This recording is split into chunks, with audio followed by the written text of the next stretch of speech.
আসসালামু আলাইকুম ওয়া রাহমাতুল্লাহ।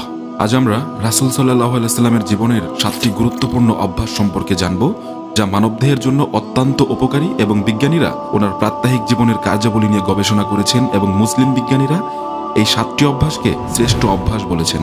1. সকাল সকাল ঘুম থেকে জাগ্রত হওয়া। মহানবী সাল্লাল্লাহু আলাইহি সাল্লাম খুব তাড়াতাড়ি ঘুম থেকে জাগতেন এবং দিনের কাজ শুরু করতেন। আজ বিজ্ঞান প্রমাণ করে যে সকাল সকাল ঘুম থেকে জাগ্রত হওয়া মানুষের মধ্যে প্রোডাক্টিভিটি বেশি থাকে এবং সেই সাথে যারা দ্রুত ঘুম থেকে উঠে তাদের হতাশা কিংবা দুশ্চিন্তাগ্রস্ত হওয়ার সম্ভাবনা কম থাকে। 2. স্বল্প আহার গ্রহণ করা। রাসূল সাল্লাল্লাহু আলাইহি সাল্লাম রোগ ও অসুস্থতা প্রতিরোধ করার জন্য কম খেতেন। বহু বছর পরে বিজ্ঞান আজ প্রমাণ করে যে স্বল্প আহার গ্রহণ আমাদের মধ্যে অনেক রোগ প্রতিরোধ ক্ষমতা বৃদ্ধি করে। 3. ধীরে ধীরে খাদ্য গ্রহণ।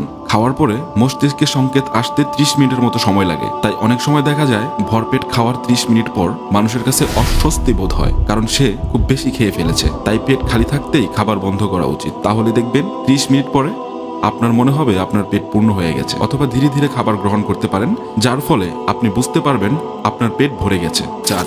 পরিবারের সঙ্গে খাবার খাওয়া।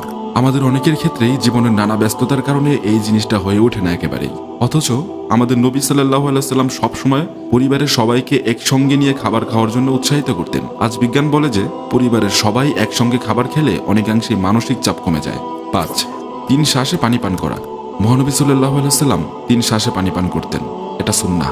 আজ বিজ্ঞানের দাবি এইটা যে এক শ্বাসে পানি পান করলে আমাদের ব্লাডের ইলেকট্রোলাইটগুলো ইনক্রিজ হয়ে যায়, অর্থাৎ বেড়ে যায়, যার ফলে মাথা ব্যথা, মাথা ঘোরানো এবং ভারসাম্যহীনতা সৃষ্টি হতে পারে। 6. রোজা রাখা। রাসূল সাল্লাল্লাহু আলাইহি সাল্লাম রমজান মাসে রোজা রাখতে বলেছিলেন এবং তিনি নিজেও নিয়মিত রোজা রাখতেন। আজ জাপানি বিজ্ঞানীরা রোজা রাখার ঘোষণা করেছে এবং তারা বলেছে রোজা অত্যন্ত স্বাস্থ্যকর এবং শরীরের ক্যান্সারের কোষগুলোর বিরুদ্ধে লড়াইয়ে সহায়তা করে। 7.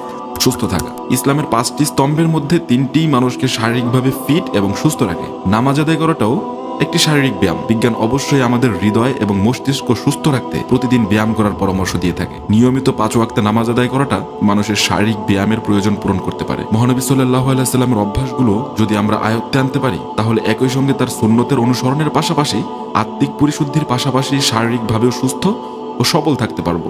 আল্লাহ পাক আমাদের সবাইকে তৌফিক দান করুন, যেন আমরা রাসূল সাল্লাল্লাহু আলাইহি সাল্লামের বর্ণিত এই 7টি বিধান অন্তত বিশেষ গুরুত্বের সাথে পালন করতে পারি এবং দুনিয়া ও আখিরাতের কল্যাণ হাসিল করতে পারি। আমিন।